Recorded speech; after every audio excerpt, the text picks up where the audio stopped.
안녕하세요. 마음의 지도를 탐험하는 시간입니다. 혹시 나르시시스트라는 단어를 들어보셨나요? 약 10년 전부터 이 단어는 우리 사회에 널리 퍼지기 시작했습니다. 많은 사람들에게 이 단어는 하나의 해방구와도 같았습니다. 수년간 느껴왔지만 이름 붙일 수 없었던 고통스러운 관계의 본질에 언어라는 형태를 부여해 주었기 때문이죠.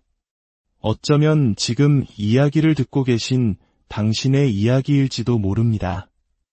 끝없는 혼란과 상처 속에서 나 자신의 현실 감각마저 유심하게 만들었던 관계. 그러다 우연히 나르시시스트라는 단어를 들었을 때 모든 퍼즐 조각이 맞춰지는 듯한 느낌을 받으셨을지도 모릅니다. 하지만 반대의 경험을 하신 분도 계실 겁니다. 어느 순간부터 이 단어가 너무 무겁게, 심지어 상대를 공격하는 무기처럼 느껴지기 시작한 경험 말입니다. 한때 명확함을 주었던 그 힘을 잃어버린 채 오히려 당신을 향한 비난의 낙인이 되어 분노를 느끼게 했을 수도 있습니다. 나르시시즘은 분명 실제하며 한 사람의 영혼을 파괴할 수 있는 무서운 현실입니다. 하지만 안타깝게도 이 개념에 대한 논의는 본질을 벗어나 변질되기 시작했습니다. 그저 힘든 관계를 설명하는 만능 단어처럼 사용되면서 우리가 진정으로 치유에 이르기 위해 필요한 섬세한 맥락과 깊이를 잃어버리고 만 것입니다. 이 문제를 가볍게 여겨서는 안 됩니다. 한 사람을 섣불리 나르시시스트로 낙인 찍는 것은 그저 힘든 시기를 겪고 있을 뿐인 관계를 완전히 파괴할 수 있습니다. 반대로 진짜 나르시시스트를 알아보지 못하고 관계를 지속한다면 당신의 자존감과 정체성은 서서히 좀먹어 갈 것입니다. 어느 쪽이든 그 대가는 너무나도 큽니다. 오늘 우리는 이 혼란을 바로잡고 나르시시즘이라는 단어의 다시금 명확성과 깊이를 되찾아주고자 합니다. 이 주제에 대해 세계적으로 가장 신뢰받는 목소리 중 한 명인 나만이 더바술라 박사의 통찰을 바탕으로 이 복잡한 인간관계의 지도를 함께 그려보려 합니다. 이 이야기가 단순히 누군가를 지목하고 비난하는 것을 넘어 우리가 겪는 고통을 어떻게 다루고 신뢰와 연결의 능력을 잃지 않으면서 앞으로 나아갈 수 있을지에 대한 지혜를 얻는 시간이 되기를 바랍니다. 저희의 이야기가 더 많은 분들에게 닿아 관계 속에서 길을 잃은 이들에게 작은 등불이 될 수 있도록 구독과 좋아요로 함께해 주신다면 더없이 감사하겠습니다.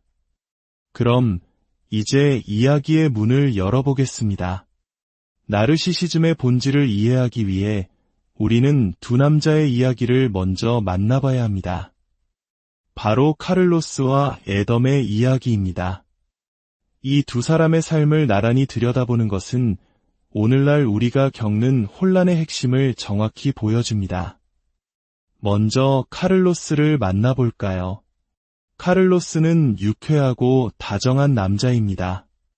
때로는 감정적으로 조금 미성숙해 보일 때도 있지만 이웃이 연장이 필요하다고 하면 언제든 달려가 빌려주고 사람들과 어울려 바비큐 파티를 여는 것을 좋아하는 정이 많은 사람이죠. 그는 여자친구에게 헌신적인 좋은 남자친구이기도 합니다. 하지만 단점도 있습니다. 친구들과 어울리는 것을 너무 좋아해서 약속에 소홀할 때가 있고 때론 과음을 하기도 합니다. 그의 여자친구는 그에게 좀 더 어른스럽고 진지해지길 바라며 갈등을 겪기도 하죠. 카를로스는 마치 놀고 싶어 안달이 난 크고 순한 강아지 같은 모습입니다. 어느 날 카를로스는 친구들과 라스베이거스로 여행을 갔다가 술에 취해 하룻밤의 실수를 저지르고 맙니다. 그는 자신이 한 일을 분명히 인지했고 깊은 절망감에 빠졌습니다. 그리고 집으로 돌아오자마자 여자친구에게 모든 것을 솔직하게 고백하며 용서를 구합니다. 내가 정말 끔찍한 잘못을 저질렀어. 당신에게 너무나 큰 상처를 줬어.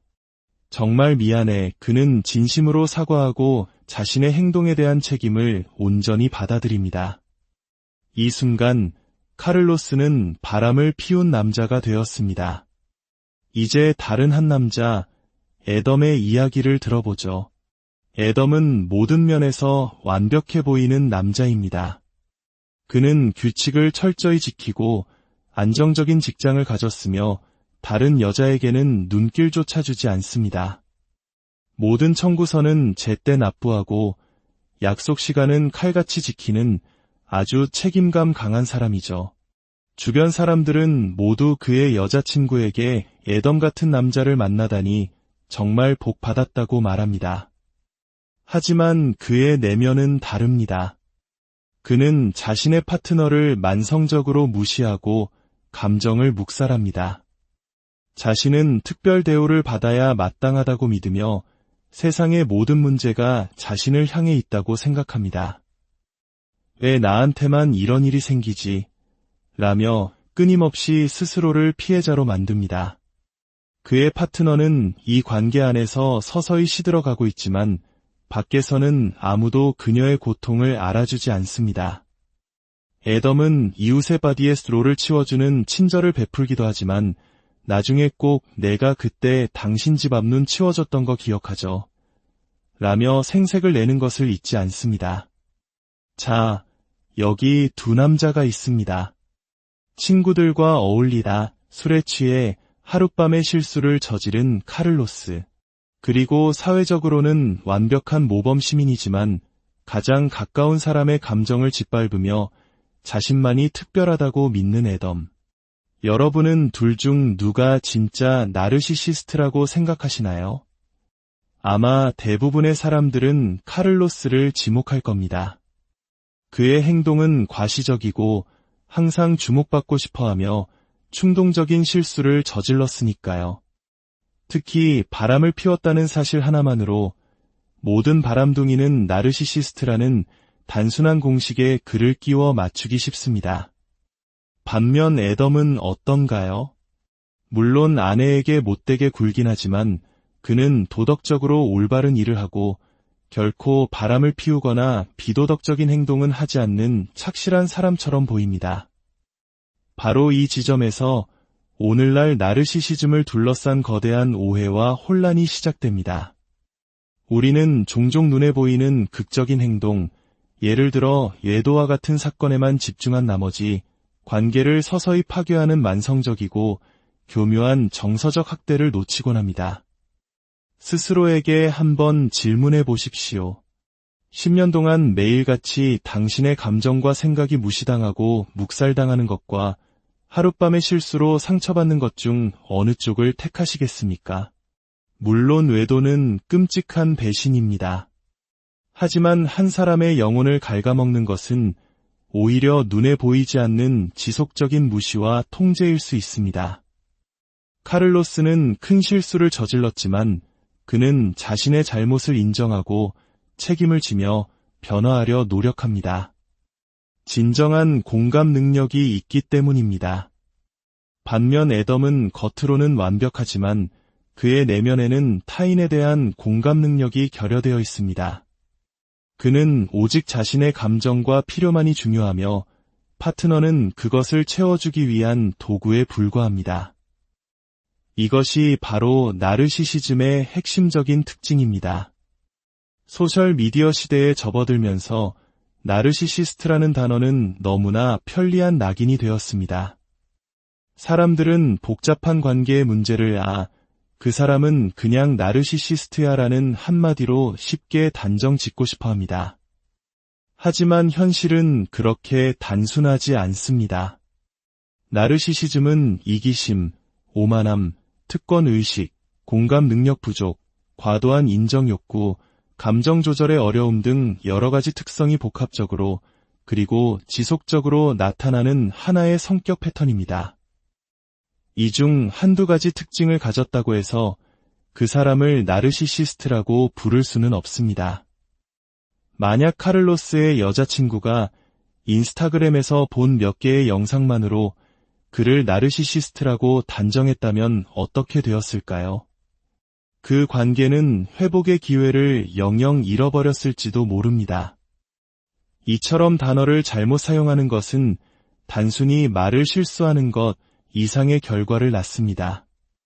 특히 나르시시스트를 상대하기 위해 고안된 대처법들을 일반적인 관계에 잘못 적용할 때 그 파괴력은 상상을 초월합니다. 대표적인 예가 바로 회색 돌 기법입니다. 이 기법은 말 그대로 나르시시스트 앞에서 회색 돌처럼 지루하고 반응 없는 존재가 되는 것입니다. 단답형으로 대답하고 감정을 드러내지 않음으로써 상대방이 당신에게서 원하는 극적인 반응, 즉 먹이를 주지 않아 흥미를 잃게 만드는 전략이죠. 이것은 분명 끊임없이 당신을 자극하고 혼란에 빠뜨리는 나르시시스트와의 관계에서 나를 지키기 위한 유용한 생존 전략이 될 수 있습니다.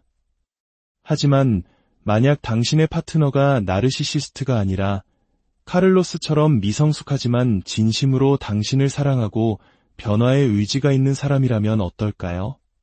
그가 당신에게 진심으로 사과하고 대화를 시도할 때 당신이 회색 돌처럼 차갑고 무미건조하게 아니, 알았어 라고만 대답한다면 그 관계는 어떻게 될까요? 그것은 건강한 관계의 필수 요소인 회복의 기회를 완전히 차단하는 행위입니다. 건강한 관계는 문제가 없는 관계가 아니라 문제가 생겼을 때 함께 해결하고 회복하며 더 단단해지는 관계입니다. 카를로스는 자신의 잘못을 책임지고 행동을 바꾸려 했습니다.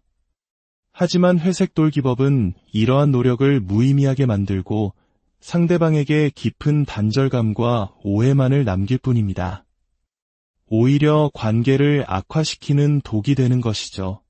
그렇다면 우리는 어떻게 이 둘을 구분할 수 있을까요? 어떻게 현명한 경계를 설정하는 것과 건강한 관계를 성급하게 포기하는 것을 구별할 수 있을까요? 여기에 호랑이 우리에 들어가기라는 비유가 도움이 될 수 있습니다. 우리 안에 있는 동물이 온순한 고양이인지 아니면 흉포한 호랑이인지 확인하는 유일한 방법은 용기를 내어 우리 안으로 들어가 보는 것입니다. 관계에서도 마찬가지입니다. 상대방의 행동에 대해 직접 대화하고 그 반응을 살펴보는 과정이 필요합니다. 예를 들어 남자친구가 당신의 기념일을 2번이나 잊었다고 가정해 봅시다. 여기서 당신이 할 수 있는 최악의 선택은 그에게 당신은 나르시시스트야 라고 소리치고 모든 연락을 차단하는 것입니다. 대신 호랑이 우리로 들어가십시오. 그와 마주 앉아 솔직하게 이야기하는 겁니다. 작년에도 당신이 기념일을 잊어서 내가 얼마나 속상했는지 이야기했었어. 그런데 올해 또 같은 일이 반복되었네. 나는 지금 정말 많이 서운하고 우리 관계에서 내가 존중받지 못하고 있다는 생각이 들어. 이때 그의 반응이 바로 고양이와 호랑이를 구별하는 결정적인 단서가 됩니다. 만약 그가 무슨 그런 유치한 걸로 꼬투리를 잡아? 다 큰 어른이 기념일 좀 잊었다고 뭘 그렇게 심각하게 굴어? 라며 당신을 비난하고 당신의 감정을 하찮게 만든다면 당신은 우리 안에서 호랑이를 마주한 것입니다. 그의 이런 반응은 단지 기념일을 잊은 실수에 대한 것이 아닙니다. 그것은 당신의 감정을 존중하지 않고 자신의 잘못을 인정하지 않으며 공감 능력이 결여된 그의 근본적인 패턴을 보여주는 명백한 증거입니다. 하지만 만약 그가 맙서사 내가 또 그랬구나. 당신이 얼마나 상처받았을지 알아. 정말 미안해.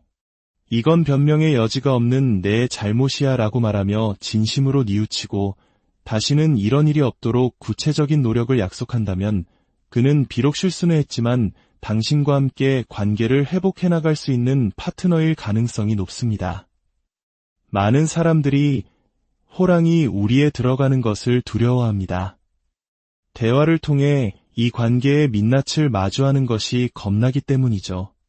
어쩌면 이 관계가 희망이 없다는 사실을 확인하게 될까봐 차라리 모호한 희망 속에 머무는 것을 택합니다. 하지만 관계의 진실을 직면할 용기를 내지 않는다면 우리는 결코 진정한 치유와 건강한 관계로 나아갈 수 없습니다. 안타깝게도 최근에는 이 나르시시즘이라는 언어가 오히려 진짜 나르시시스트에 의해 무기화되는 현상까지 나타나고 있습니다. 한 남성이 온라인 커뮤니티에 올린 글은 이 문제를 잘 보여줍니다. 그는 이렇게 썼습니다. 제 아내는 제가 나르시시스트 성격 장애를 가졌다고 확신하고 있습니다. 저는 4명의 정신건강 전문가에게 상담을 받았고 모두 제가 장애 수준이 아니라고 진단했습니다. 하지만 아내는 어떤 전문가의 도움도 구하지 않고 가족이나 친구와도 대화하지 않습니다. 그녀는 오직 인터넷에 나르시시즘 반향실에 갇혀 있습니다. 저는 마치 아내를 사이비 종교 집단에 빼앗긴 것 같습니다. 물론 이 이야기의 진실 여부는 알 수 없습니다. 남성이 자신의 행동을 축소하고 있을 수도 있죠. 하지만 만약 이 이야기가 사실이라면 이것은 나르시시즘 담론의 가장 어두운 단면을 보여줍니다. 즉, 자기 자신을 돌아보지 않고 관계의 모든 문제를 상대방에게 투사하기 위한 편리한 도구로 나르시시스트라는 낙인을 사용하는 것입니다. 한쪽이 상대방을 나르시시스트라고 확신하고 다른 한쪽은 그것이 아니라고 필사적으로 방어하는 관계에서는 어떤 성장이나 해결도 일어날 수 없습니다. 중요한 것은 상대방을 진단하고 낙인 찍는 것이 아닙니다. 중요한 것은 나 자신의 경험에 집중하는 것입니다. 나는 이 관계에서 심리적 안정감을 느끼지 못한다. 나는 이 관계에서 나 자신으로 존재할 수가 없다. 나는 이 관계에서 솔직한 소통을 할 수 없다. 이것이 바로 당신이 붙잡아야 할 진실입니다. 이 진실을 확인했다면 몇 번의 용기 있는 대화, 즉 호랑이 우리에 들어가 본 후에도 변화의 가능성이 보이지 않는다면 그때 당신은 앞으로 어떻게 나아갈지 결정해야 합니다. 다른 사람을 바꾸려는 헛된 노력을 멈추고 나 자신의 삶을 지키기 위한 선택을 해야 하는 것이죠. 그렇다면 우리가 추구해야 할 건강한 관계란 무엇일까요? 그것은 완벽한 관계가 아닙니다. 그것은 심리적 안정감이 있는 관계입니다. 당신이 당신의 생각과 감정을 솔직하게 표현했을 때 비난받거나 무시당할 것이라는 두려움 없이 있는 그대로 수용될 것이라는 믿음이 있는 관계입니다. 또한 서로의 가치를 존중하는 관계입니다. 우리는 종종 연인을 찾을 때 키나 직업 같은 외적인 조건에 집중하지만 진정으로 중요한 것은 그 사람이 무엇을 소중하게 여기는가 하는 가치관입니다. 정직, 성장, 가족, 영성, 세상에 대한 기여 등 그 핵심 가치가 서로 통할 때 관계는 깊어질 수 있습니다. 나와 모든 가치관이 똑같은 사람을 찾는 것은 불가능하며 사실 바람직하지도 않습니다. 중요한 것은 서로의 다름을 인정하고 존중하며 하지만이 아닌 그리고로 연결하는 자세입니다. 나는 당신을 사랑해. 하지만 우리는 정치적 견해가 달라. 이 문장과 나는 당신을 사랑해. 그리고 우리는 정치적 견해가 다르지. 이 두 문장의 차이를 느껴보십시오. 하지만은 단절을 만들지만 그리고는 다름 속에서도 연결을 유지합니다. 특히 힘든 관계 속에 있는 사람에게 그리고의 힘은 절대적입니다. 나는 그 사람과 가족을 이루었어. 하지만 그는 나를 잔인하게 대해 이 문장은 종종 내게도 잘못이 있을 거야라는 자기 비난으로 이어지기 쉽습니다. 대신 이렇게 말해야 합니다. 나는 그 사람과 가족을 이루었어. 그리고 그는 나를 잔인하게 대해. 이 문장은 두 가지 진실을 모두 인정합니다. 관계의 긍정적인 측면과 함께 그의 학대적인 행동이 결코 정당화될 수 없으며 그것은 당신의 잘못이 아니라는 사실을 명확히 하는 것입니다. 우리는 흔히 관계의 시작점에서 큰 실수를 저지릅니다. 바로 러브바밍을 진정한 사랑으로 착각하는 것입니다. 러브바밍은 단순히 비싼 선물이나 화려한 데이트를 의미하는 것이 아닙니다. 그것의 본질은 완벽한 맞춤입니다. 상대방이 마치 내 마음속에 들어왔다 나간 것처럼 내가 항상 듣고 싶었던 말을 해주고 내가 원했던 방식으로 행동하는 것입니다. 특히 관계 초반의 불확실성을 견디기 힘들어하는 사람들에게 상대방의 이처럼 강렬하고 끊임없는 구애는 거부하기 힘든 유혹입니다. 당신 같은 사람은 처음이야. 당신 생각을 멈출 수가 없어 같은 말들은 내면의 깊은 상처와 불안을 순식간에 잠재워주는 마법처럼 느껴집니다. 하지만 이것은 진정한 사랑이 아니라 당신을 자신의 통제하에 두기 위한 교묘한 전략일 뿐입니다. 이 강렬한 경험은 당신의 뇌에 깊이 각인되어 나중에 그가 돌변하여 당신을 학대하기 시작했을 때 그래도 예전에는 나를 이렇게 사랑해줬는데 라며 관계를 놓지 못하게 만드는 족쇄가 됩니다. 그렇다면 어떻게 해야 할까요? 만약 당신이 새로운 관계를 시작하려 한다면 혹은 현재의 관계를 건강하게 만들고 싶다면 가장 중요한 단 하나의 조언은 바로 속도를 늦추는 것입니다. 모든 유해한 관계는 빠른 속도를 통해 힘을 얻습니다. 관계가 너무 빨리 진행되면 우리는 상황을 제대로 처리하고 분석할 시간을 갖지 못합니다. 상대방의 말이나 행동에 숨겨진 위험 신호를 알아차리지 못하고 그저 강렬한 감정에 휩쓸리게 됩니다. 천천히 가십시오. 데이트 후에 혼자만의 시간을 가지며 그 만남을 되돌아보세요. 당신의 친구들과의 약속, 당신만의 취미생활 같은 관계 이전에 당신의 삶을 채우고 있던 것들을 소중히 지키세요. 새로운 사람이 당신의 세계 전체를 순식간에 점령하도록 내버려 두지 마십시오. 그리고 상대방에게 당신의 필요를 이야기하는 것을 두려워하지 마세요. 이번 주말은 친구와 선약이 있어서 다음 주에 보면 어떨까? 이 간단한 한마디의 상대방이 나한테 그만큼 관심이 없는 거구나라며 당신을 조종하거나 비난하려 든다면 그것이야말로 당신이 반드시 주목해야 할 중요한 신호입니다. 이야기를 마치며 우리가 기억해야 할 가장 중요한 것은 이것입니다. 나르시시즘이라는 단어는 누군가를 단죄하기 위한 망치가 아니라 우리 자신과 관계를 더 깊이 이해하기 위한 섬세한 도구가 되어야 합니다. 복잡한 인간관계에 쉬운 정답은 없습니다. 오직 우리 자신에 대한 깊은 이해와 진실을 마주할 용기, 그리고 건강한 관계를 만들어가려는 꾸준한 노력이 있을 뿐입니다. 부디 오늘 나눈 이야기들이 당신의 관계 속에서 길을 찾는데 작은 도움. 안녕하세요. 마음의 지도를 탐험하는 시간입니다. 혹시 나르시시스트라는 단어를 들어보셨나요? 약 10년 전부터 이 단어는 우리 사회에 널리 퍼지기 시작했습니다. 많은 사람들에게 이 단어는 하나의 해방구와도 같았습니다. 수년간 느껴왔지만 이름 붙일 수 없었던 고통스러운 관계의 본질에 언어라는 형태를 부여해 주었기 때문이죠.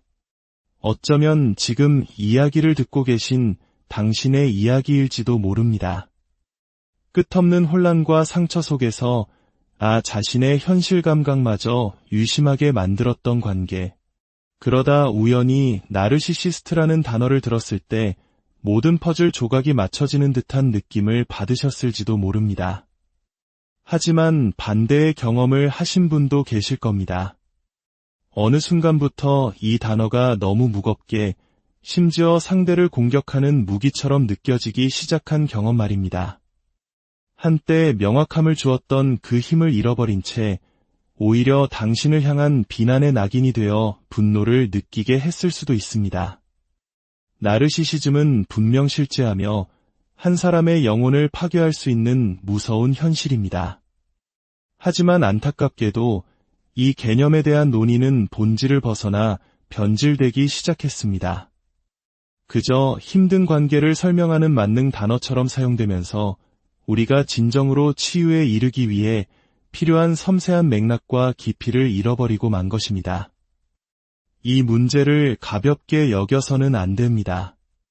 한 사람을 섣불리 나르시시스트로 낙인 찍는 것은 그저 힘든 시기를 겪고 있을 뿐인 관계를 완전히 파괴할 수 있습니다. 반대로 진짜 나르시시스트를 알아보지 못하고 관계를 지속한다면 당신의 자존감과 정체성은 서서히 좀먹어 갈 것입니다. 어느 쪽이든 그 대가는 너무나도 큽니다. 오늘 우리는 이 혼란을 바로잡고 나르시시즘이라는 단어의 다시금 명확성과 깊이를 되찾아주고자 합니다.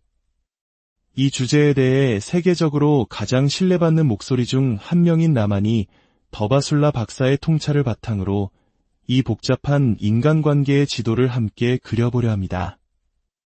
이 이야기가 단순히 누군가를 지목하고 비난하는 것을 넘어 우리가 겪는 고통을 어떻게 다루고 신뢰와 연결의 능력을 잃지 않으면서 앞으로 나아갈 수 있을지에 대한 지혜를 얻는 시간이 되기를 바랍니다.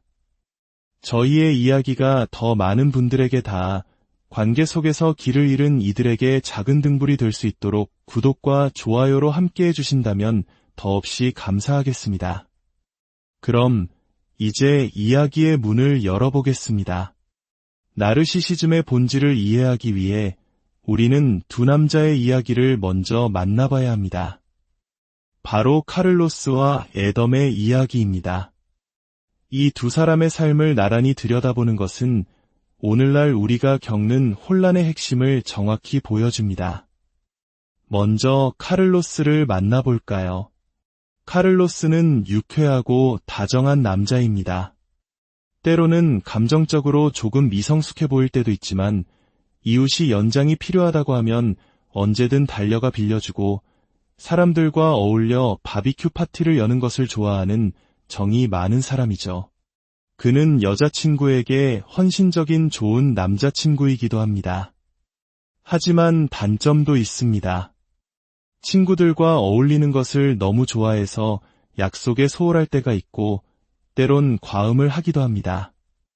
그의 여자친구는 그에게 좀 더 어른스럽고 진지해지길 바라며 갈등을 겪기도 하죠. 카를로스는 마치 놀고 싶어 안달이 난 크고 순한 강아지 같은 모습입니다. 어느 날 카를로스는 친구들과 라스베이거스로 여행을 갔다가 술에 취해 하룻밤의 실수를 저지르고 맙니다. 그는 자신이 한 일을 분명히 인지했고 깊은 절망감에 빠졌습니다. 그리고 집으로 돌아오자마자 여자친구에게 모든 것을 솔직하게 고백하며 용서를 구합니다. 내가 정말 끔찍한 잘못을 저질렀어. 당신에게 너무나 큰 상처를 줬어. 정말 미안해. 그는 진심으로 사과하고 자신의 행동에 대한 책임을 온전히 받아들입니다. 이 순간 카를로스는 바람을 피운 남자가 되었습니다. 이제 다른 한 남자, 애덤의 이야기를 들어보죠. 애덤은 모든 면에서 완벽해 보이는 남자입니다.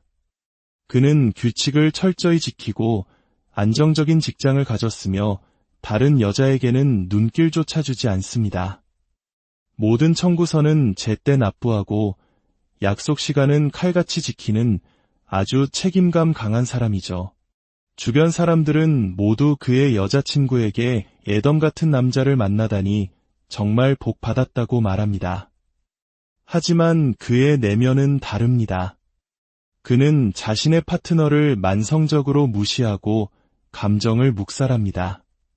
자신은 특별 대우를 받아야 마땅하다고 믿으며 세상의 모든 문제가 자신을 향해 있다고 생각합니다. 왜 나한테만 이런 일이 생기지? 라며 끊임없이 스스로를 피해자로 만듭니다. 그의 파트너는 이 관계 안에서 서서히 시들어가고 있지만 밖에서는 아무도 그녀의 고통을 알아주지 않습니다. 애덤은 이웃의 바디에 스로를 치워주는 친절을 베풀기도 하지만 나중에 꼭 내가 그때 당신 집 앞눈 치워줬던 거 기억하죠? 라며 생색을 내는 것을 잊지 않습니다. 자, 여기 두 남자가 있습니다. 친구들과 어울리다 술에 취해 하룻밤의 실수를 저지른 카를로스. 그리고 사회적으로는 완벽한 모범 시민이지만 가장 가까운 사람의 감정을 짓밟으며 자신만이 특별하다고 믿는 애덤. 여러분은 둘 중 누가 진짜 나르시시스트라고 생각하시나요? 아마 대부분의 사람들은 카를로스를 지목할 겁니다. 그의 행동은 과시적이고 항상 주목받고 싶어하며 충동적인 실수를 저질렀으니까요. 특히 바람을 피웠다는 사실 하나만으로 모든 바람둥이는 나르시시스트라는 단순한 공식에 글을 끼워 맞추기 쉽습니다. 반면 애덤은 어떤가요? 물론 아내에게 못되게 굴긴 하지만 그는 도덕적으로 올바른 일을 하고 결코 바람을 피우거나 비도덕적인 행동은 하지 않는 착실한 사람처럼 보입니다. 바로 이 지점에서 오늘날 나르시시즘을 둘러싼 거대한 오해와 혼란이 시작됩니다. 우리는 종종 눈에 보이는 극적인 행동, 예를 들어 외도와 같은 사건에만 집중한 나머지 관계를 서서히 파괴하는 만성적이고 교묘한 정서적 학대를 놓치곤 합니다. 스스로에게 한번 질문해 보십시오. 10년 동안 매일같이 당신의 감정과 생각이 무시당하고 묵살당하는 것과 하룻밤의 실수로 상처받는 것 중 어느 쪽을 택하시겠습니까? 물론 외도는 끔찍한 배신입니다.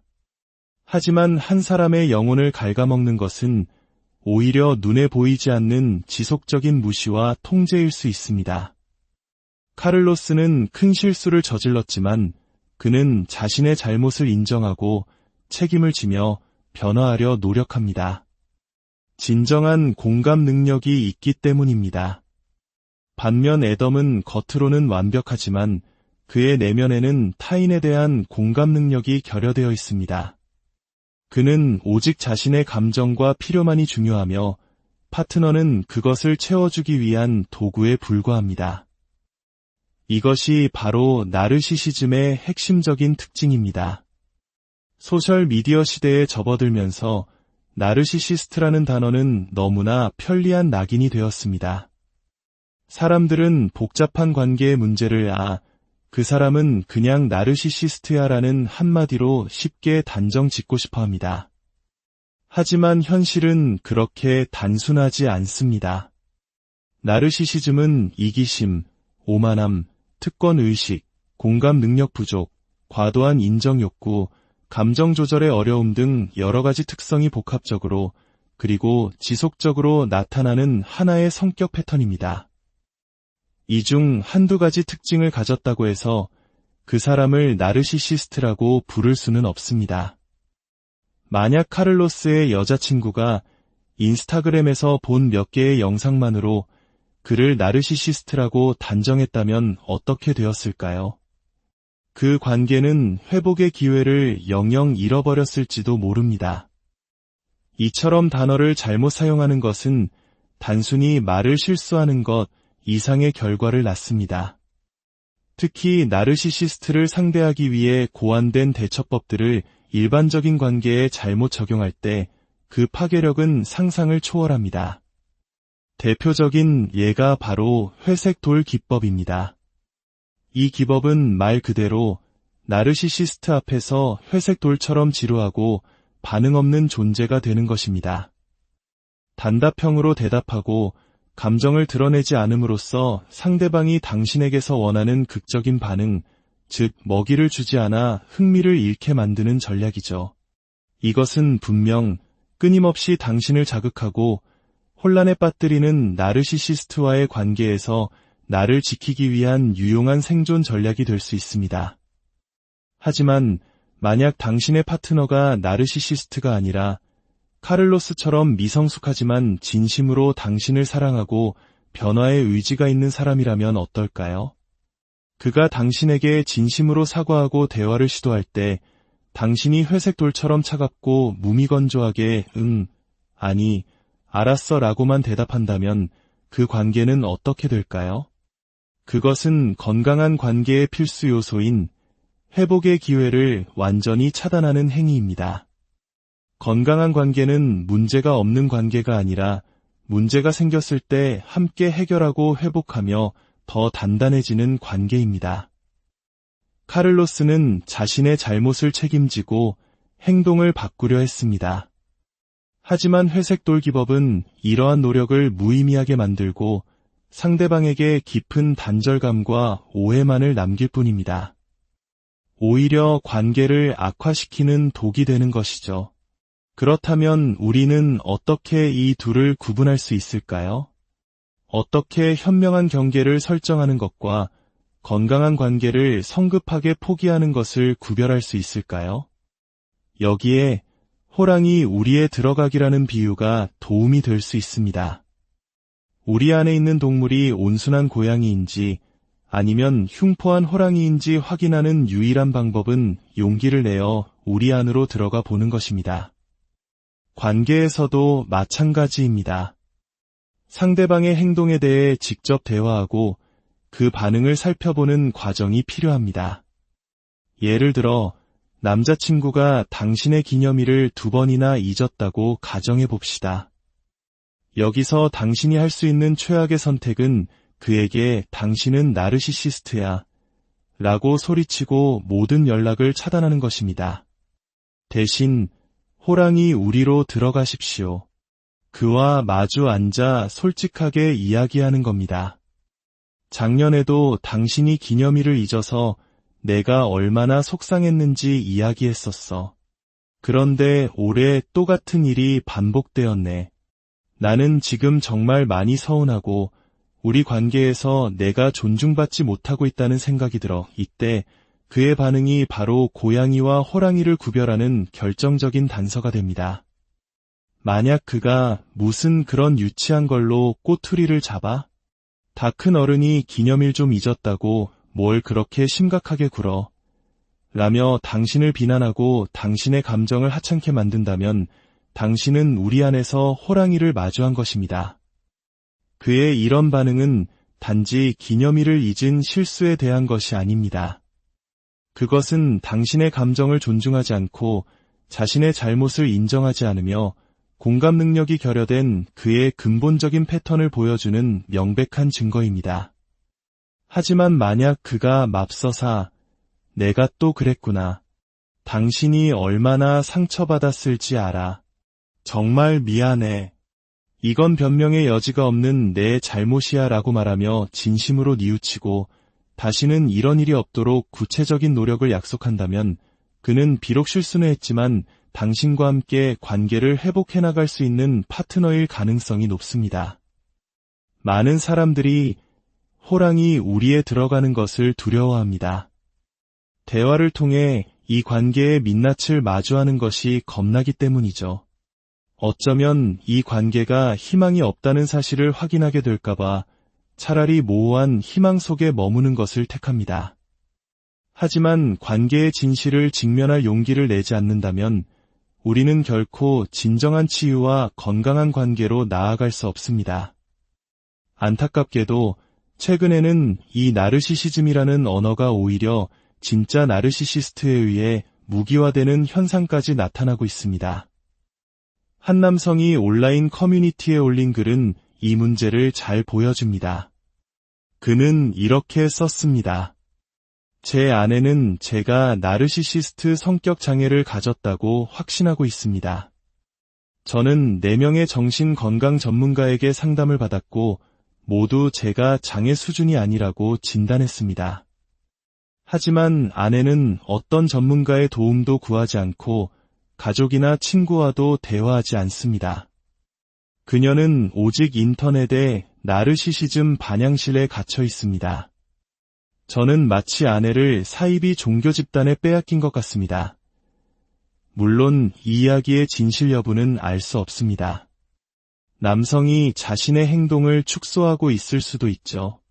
하지만 만약 이 이야기가 사실이라면 이것은 나르시시즘 담론의 가장 어두운 단면을 보여줍니다. 즉, 자기 자신을 돌아보지 않고 관계의 모든 문제를 상대방에게 투사하기 위한 편리한 도구로 나르시시스트라는 낙인을 사용하는 것입니다. 한쪽이 상대방을 나르시시스트라고 확신하고 다른 한쪽은 그것이 아니라고 필사적으로 방어하는 관계에서는 어떤 성장이나 해결도 일어날 수 없습니다. 중요한 것은 상대방을 진단하고 낙인 찍는 것이 아닙니다. 중요한 것은 나 자신의 경험에 집중하는 것입니다. 나는 이 관계에서 심리적 안정감을 느끼지 못한다. 나는 이 관계에서 나 자신으로 존재할 수가 없다. 나는 이 관계에서 솔직한 소통을 할 수 없다. 이것이 바로 당신이 붙잡아야 할 진실입니다. 이 진실을 확인했다면 몇 번의 용기 있는 대화, 즉 호랑이 우리에 들어가 본 후에도 변화의 가능성이 보이지 않는다면 그때 당신은 앞으로 어떻게 나아갈지 결정해야 합니다. 다른 사람을 바꾸려는 헛된 노력을 멈추고 나 자신의 삶을 지키기 위한 선택을 해야 하는 것이죠. 그렇다면 우리가 추구해야 할 건강한 관계란 무엇일까요? 그것은 완벽한 관계가 아닙니다. 그것은 심리적 안정감이 있는 관계입니다. 당신이 당신의 생각과 감정을 솔직하게 표현했을 때 비난받거나 무시당할 것이라는 두려움 없이 있는 그대로 수용될 것이라는 믿음이 있는 관계입니다. 또한 서로의 가치를 존중하는 관계입니다. 우리는 종종 연인을 찾을 때 키나 직업 같은 외적인 조건에 집중하지만 진정으로 중요한 것은 그 사람이 무엇을 소중하게 여기는가 하는 가치관입니다. 정직, 성장, 가족, 영성, 세상에 대한 기여 등 그 핵심 가치가 서로 통할 때 관계는 깊어질 수 있습니다. 나와 모든 가치관이 똑같은 사람을 찾는 것은 불가능하며 사실 바람직하지도 않습니다. 중요한 것은 서로의 다름을 인정하고 존중하며 하지만이 아닌 그리고로 연결하는 자세입니다.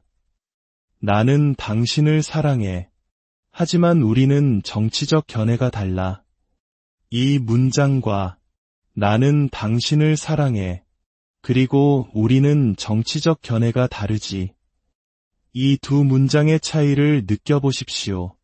하지만은 단절을 만들지만 그리고는 다름 속에서도 연결을 유지합니다. 특히 힘든 관계 속에 있는 사람에게 그리고의 힘은 절대적입니다.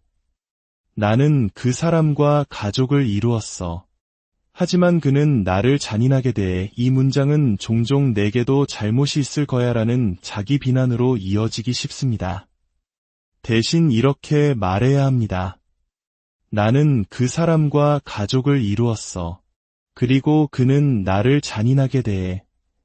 이 문장은 두 가지 진실을 모두 인정합니다.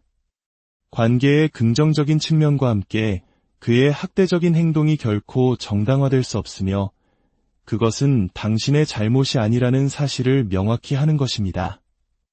우리는 흔히 관계의 시작점에서 큰 실수를 저지릅니다. 바로 러브바밍을 진정한 사랑으로 착각하는 것입니다.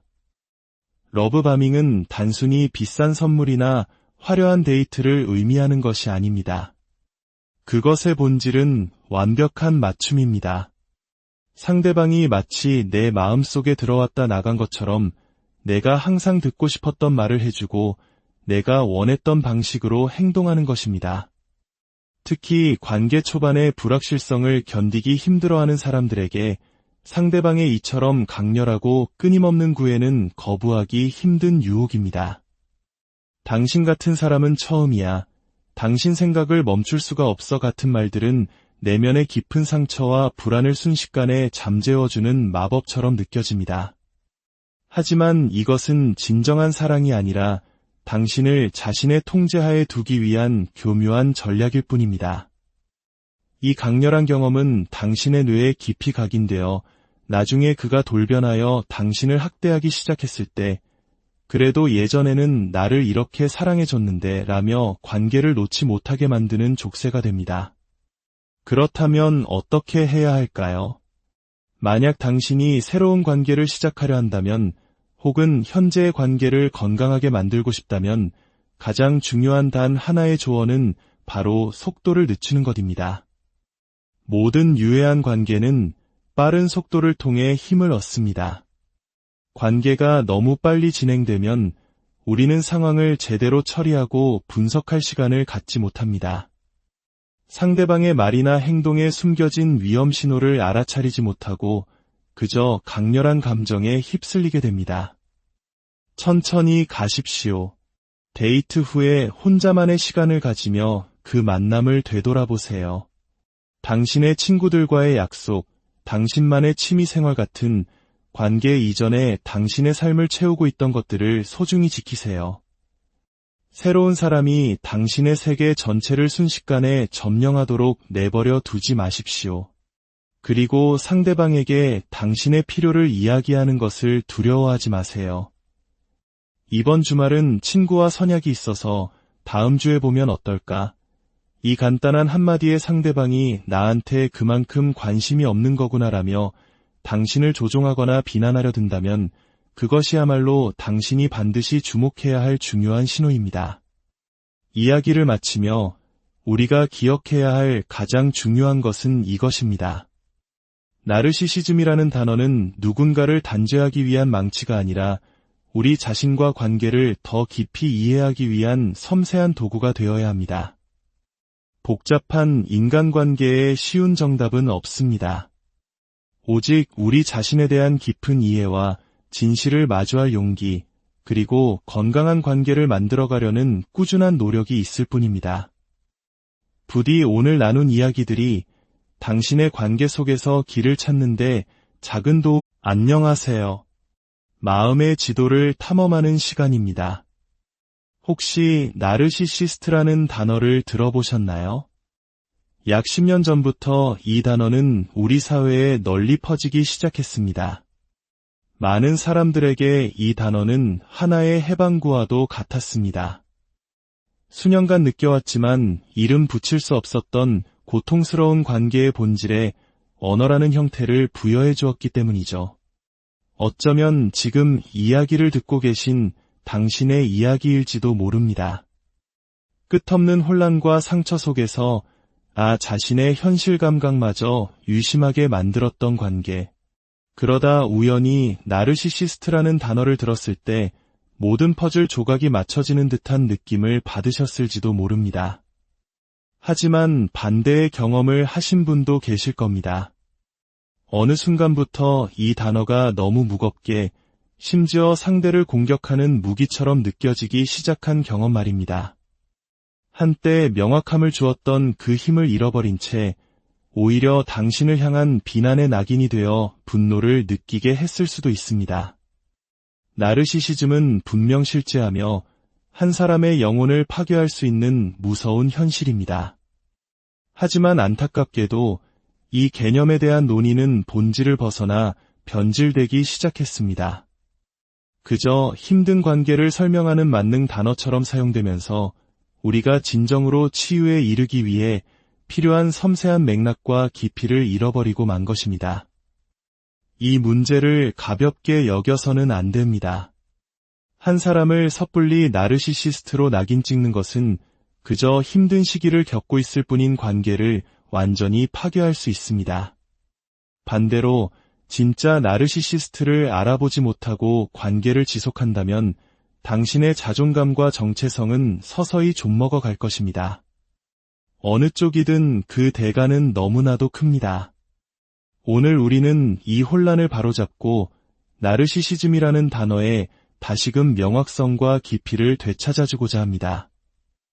이 주제에 대해 세계적으로 가장 신뢰받는 목소리 중 한 명인 나만이 더바술라 박사의 통찰을 바탕으로 이 복잡한 인간관계의 지도를 함께 그려보려 합니다. 이 이야기가 단순히 누군가를 지목하고 비난하는 것을 넘어 우리가 겪는 고통을 어떻게 다루고 신뢰와 연결의 능력을 잃지 않으면서 앞으로 나아갈 수 있을지에 대한 지혜를 얻는 시간이 되기를 바랍니다. 저희의 이야기가 더 많은 분들에게 닿아 관계 속에서 길을 잃은 이들에게 작은 등불이 될 수 있도록 구독과 좋아요로 함께해 주신다면 더없이 감사하겠습니다. 그럼 이제 이야기의 문을 열어보겠습니다. 나르시시즘의 본질을 이해하기 위해 우리는 두 남자의 이야기를 먼저 만나봐야 합니다. 바로 카를로스와 애덤의 이야기입니다. 이 두 사람의 삶을 나란히 들여다보는 것은 오늘날 우리가 겪는 혼란의 핵심을 정확히 보여줍니다. 먼저 카를로스를 만나볼까요? 카를로스는 유쾌하고 다정한 남자입니다. 때로는 감정적으로 조금 미성숙해 보일 때도 있지만 이웃이 연장이 필요하다고 하면 언제든 달려가 빌려주고 사람들과 어울려 바비큐 파티를 여는 것을 좋아하는 정이 많은 사람이죠. 그는 여자친구에게 헌신적인 좋은 남자친구이기도 합니다. 하지만 단점도 있습니다. 친구들과 어울리는 것을 너무 좋아해서 약속에 소홀할 때가 있고 때론 과음을 하기도 합니다. 그의 여자친구는 그에게 좀 더 어른스럽고 진지해지길 바라며 갈등을 겪기도 하죠. 카를로스는 마치 놀고 싶어 안달이 난 크고 순한 강아지 같은 모습입니다. 어느 날 카를로스는 친구들과 라스베이거스로 여행을 갔다가 술에 취해 하룻밤의 실수를 저지르고 맙니다. 그는 자신이 한 일을 분명히 인지했고 깊은 절망감에 빠졌습니다. 그리고 집으로 돌아오자마자 여자친구에게 모든 것을 솔직하게 고백하며 용서를 구합니다. 내가 정말 끔찍한 잘못을 저질렀어. 당신에게 너무나 큰 상처를 줬어. 정말 미안해. 그는 진심으로 사과하고 자신의 행동에 대한 책임을 온전히 받아들입니다. 이 순간 카를로스는 바람을 피운 남자가 되었습니다. 이제 다른 한 남자, 애덤의 이야기를 들어보죠. 애덤은 모든 면에서 완벽해 보이는 남자입니다. 그는 규칙을 철저히 지키고 안정적인 직장을 가졌으며 다른 여자에게는 눈길조차 주지 않습니다. 모든 청구서는 제때 납부하고 약속 시간은 칼같이 지키는 아주 책임감 강한 사람이죠. 주변 사람들은 모두 그의 여자친구에게 애덤 같은 남자를 만나다니 정말 복 받았다고 말합니다. 하지만 그의 내면은 다릅니다. 그는 자신의 파트너를 만성적으로 무시하고 감정을 묵살합니다. 자신은 특별 대우를 받아야 마땅하다고 믿으며 세상의 모든 문제가 자신을 향해 있다고 생각합니다. 왜 나한테만 이런 일이 생기지? 라며 끊임없이 스스로를 피해자로 만듭니다. 그의 파트너는 이 관계 안에서 서서히 시들어가고 있지만 밖에서는 아무도 그녀의 고통을 알아주지 않습니다. 애덤은 이웃의 바디에 스로를 치워주는 친절을 베풀기도 하지만 나중에 꼭 내가 그때 당신 집 앞눈 치워줬던 거 기억하죠? 라며 생색을 내는 것을 잊지 않습니다. 자, 여기 두 남자가 있습니다. 친구들과 어울리다 술에 취해 하룻밤의 실수를 저지른 카를로스. 그리고 사회적으로는 완벽한 모범 시민이지만 가장 가까운 사람의 감정을 짓밟으며 자신만이 특별하다고 믿는 애덤. 여러분은 둘 중 누가 진짜 나르시시스트라고 생각하시나요? 아마 대부분의 사람들은 카를로스를 지목할 겁니다. 그의 행동은 과시적이고 항상 주목받고 싶어하며 충동적인 실수를 저질렀으니까요. 특히 바람을 피웠다는 사실 하나만으로 모든 바람둥이는 나르시시스트라는 단순한 공식에 글을 끼워 맞추기 쉽습니다. 반면 애덤은 어떤가요? 물론 아내에게 못되게 굴긴 하지만 그는 도덕적으로 올바른 일을 하고 결코 바람을 피우거나 비도덕적인 행동은 하지 않는 착실한 사람처럼 보입니다. 바로 이 지점에서 오늘날 나르시시즘을 둘러싼 거대한 오해와 혼란이 시작됩니다. 우리는 종종 눈에 보이는 극적인 행동, 예를 들어 외도와 같은 사건에만 집중한 나머지 관계를 서서히 파괴하는 만성적이고 교묘한 정서적 학대를 놓치곤 합니다. 스스로에게 한번 질문해 보십시오. 10년 동안 매일같이 당신의 감정과 생각이 무시당하고 묵살당하는 것과 하룻밤의 실수로 상처받는 것 중 어느 쪽을 택하시겠습니까? 물론 외도는 끔찍한 배신입니다. 하지만 한 사람의 영혼을 갉아먹는 것은 오히려 눈에 보이지 않는 지속적인 무시와 통제일 수 있습니다. 카를로스는 큰 실수를 저질렀지만 그는 자신의 잘못을 인정하고 책임을 지며 변화하려 노력합니다. 진정한 공감 능력이 있기 때문입니다. 반면 애덤은 겉으로는 완벽하지만 그의 내면에는 타인에 대한 공감 능력이 결여되어 있습니다. 그는 오직 자신의 감정과 필요만이 중요하며 파트너는 그것을 채워주기 위한 도구에 불과합니다. 이것이 바로 나르시시즘의 핵심적인 특징입니다. 소셜미디어 시대에 접어들면서 나르시시스트라는 단어는 너무나 편리한 낙인이 되었습니다. 사람들은 복잡한 관계의 문제를 그 사람은 그냥 나르시시스트야라는 한마디로 쉽게 단정 짓고 싶어 합니다. 하지만 현실은 그렇게 단순하지 않습니다. 나르시시즘은 이기심, 오만함, 특권의식, 공감 능력 부족, 과도한 인정 욕구, 감정 조절의 어려움 등 여러 가지 특성이 복합적으로 그리고 지속적으로 나타나는 하나의 성격 패턴입니다. 이 중 한두 가지 특징을 가졌다고 해서 그 사람을 나르시시스트라고 부를 수는 없습니다. 만약 카를로스의 여자친구가 인스타그램에서 본 몇 개의 영상만으로 그를 나르시시스트라고 단정했다면 어떻게 되었을까요? 그 관계는 회복의 기회를 영영 잃어버렸을지도 모릅니다. 이처럼 단어를 잘못 사용하는 것은 단순히 말을 실수하는 것 이상의 결과를 낳습니다. 특히 나르시시스트를 상대하기 위해 고안된 대처법들을 일반적인 관계에 잘못 적용할 때 그 파괴력은 상상을 초월합니다. 대표적인 예가 바로 회색 돌 기법입니다. 이 기법은 말 그대로 나르시시스트 앞에서 회색 돌처럼 지루하고 반응 없는 존재가 되는 것입니다. 단답형으로 대답하고 감정을 드러내지 않음으로써 상대방이 당신에게서 원하는 극적인 반응, 즉 먹이를 주지 않아 흥미를 잃게 만드는 전략이죠. 이것은 분명 끊임없이 당신을 자극하고 혼란에 빠뜨리는 나르시시스트와의 관계에서 나를 지키기 위한 유용한 생존 전략이 될 수 있습니다. 하지만 만약 당신의 파트너가 나르시시스트가 아니라 카를로스처럼 미성숙하지만 진심으로 당신을 사랑하고 변화의 의지가 있는 사람이라면 어떨까요?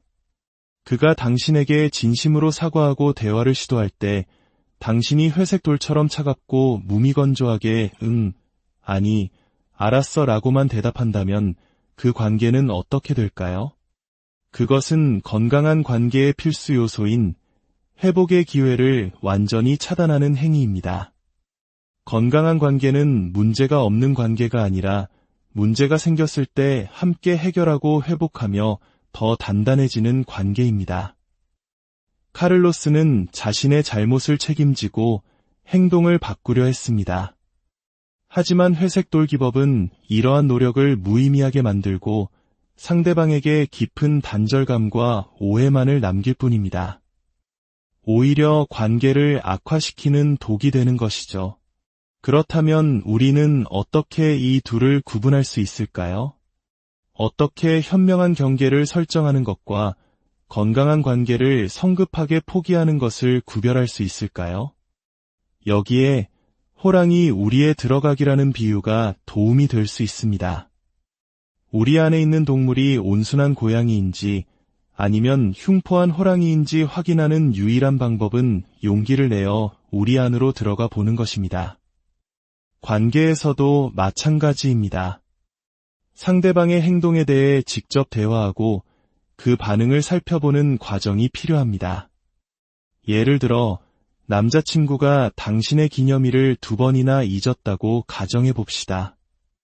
여기서 당신이 할 수 있는 최악의 선택은 그에게 당신은 나르시시스트야 라고 소리치고 모든 연락을 차단하는 것입니다.